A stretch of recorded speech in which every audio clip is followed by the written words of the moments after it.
degradação até a restauração do testemunho de Deus. Ontem nós paramos exatamente ali em Lucas capítulo 18, lendo os versículos 1 e 8, onde temos uma aplicação muito importante para os dias que nós estamos vivendo. Porque o objetivo aqui não é contar a história, expor a história, mas buscar na história luz suficiente para discernir os dias que nós estamos vivendo. Em cada um desses livros é notório a maneira como Deus ele mantém os seus remanescentes, como ele trabalha nesses remanescentes. Algo que nós temos que observar com muito cuidado na leitura desses livros, e aqui eu já citei todos esses livros, capítulos que correspondem a esta porção da história do povo de Deus, que compreende este último período que finaliza a dispensação do Velho Testamento. E logo a seguir nós temos um pequeno remanescente. E é justamente esse um ponto muito importante do nosso estudo.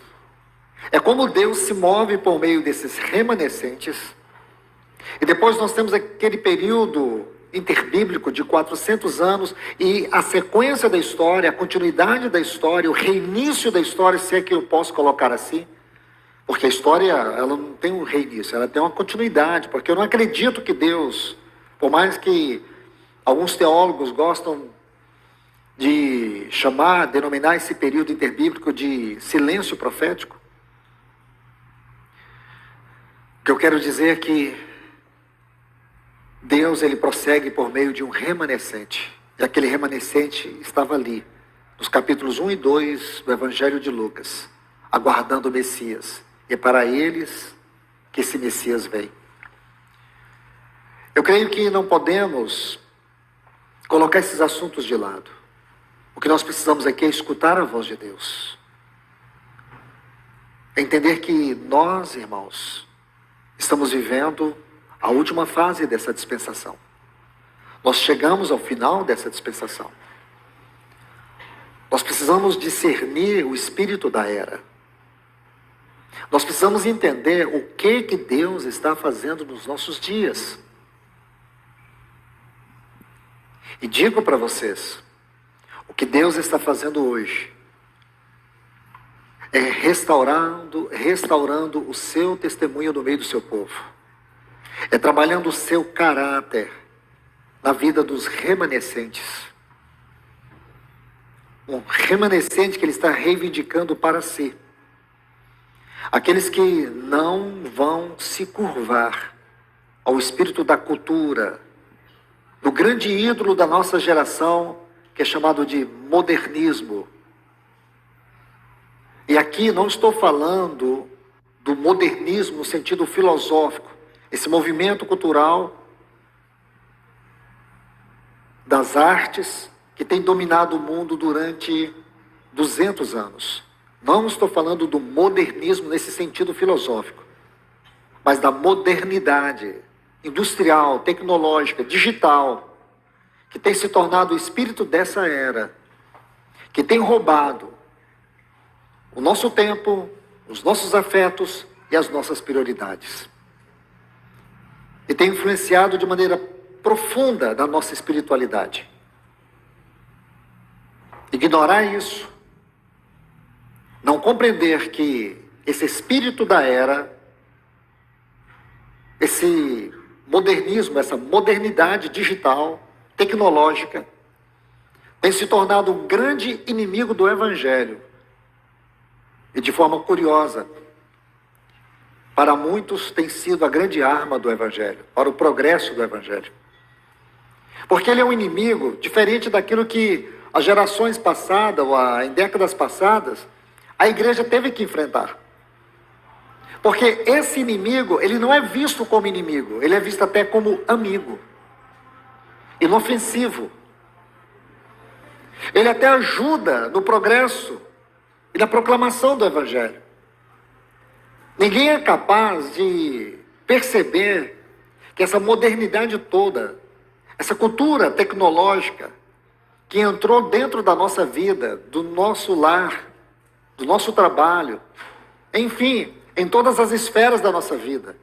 Quem pode imaginar que existe algo maligno nisso? Um exemplo, o celular. O que é um celular? Como que você define o celular? Você define assim: é uma parte do meu corpo fora de mim. Não é verdade? É uma parte do meu corpo fora de mim. É interessante que eu não estou aqui querendo falar mal do celular. E se você me perguntar, o celular foi uma bênção que Deus nos deu nessa geração? Eu acredito que sim, mas é como o Jardim do Éden. O problema é que a serpente entrou. E muitos não querem ver esse mal. Mas é um pequeno exemplo de modernidade. Hoje, especialistas sérios, sóbrios, estão debruçados sobre isso. Neurocientistas, psicólogos, psiquiatras,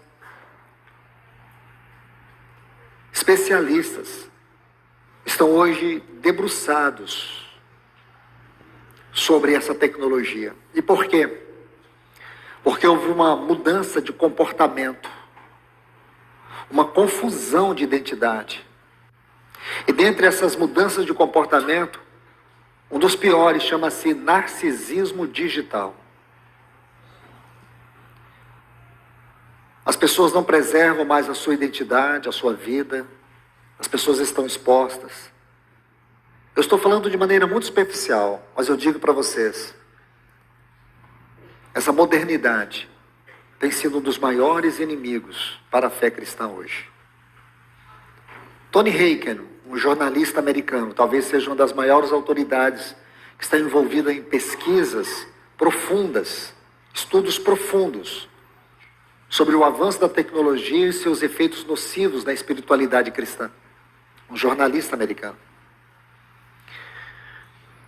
Ele tem mostrado nos seus escritos, nos seus livros, nos seus artigos, o quanto o celular hoje e toda essa parafernália digital tem corrompido a mente das pessoas.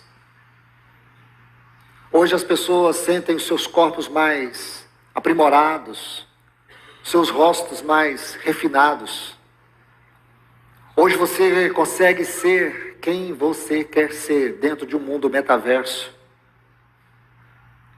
Existem hoje comunidades cristãs dentro do metaverso. Há um tempo atrás, acredito que há um ano atrás, eu visitei os irmãos em Londrina e ali o irmão Thomas compartilhou comigo algo que me assustou. É que ele tinha assistido, por conta do seu interesse em compreender essa situação, essas mudanças, e chamou a atenção dele quando ele recebeu um link onde alguém estava convidando as pessoas para assistir o primeiro batismo no mundo metaverso.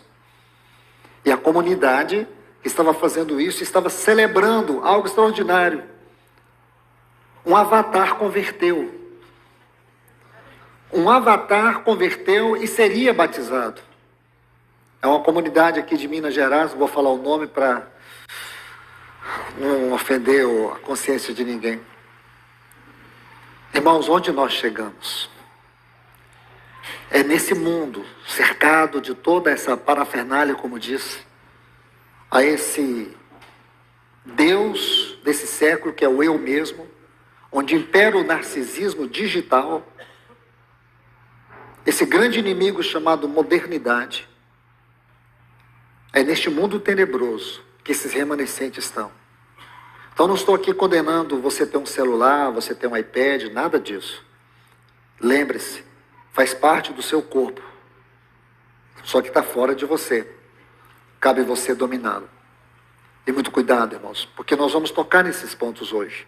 Em especial nos nossos filhos, no nosso coração, nos nossos afetos, no nosso tempo, nas nossas prioridades. Porque o nosso assunto aqui é a restauração do Senhor, não é um restauracionismo. Porque nesse tempo está havendo um grande movimento de Deus. sobre o seu povo. E nós precisamos ver, discernir, com muita responsabilidade espiritual. O Senhor está recuperando em nós a vocação celestial. A vocação celestial implica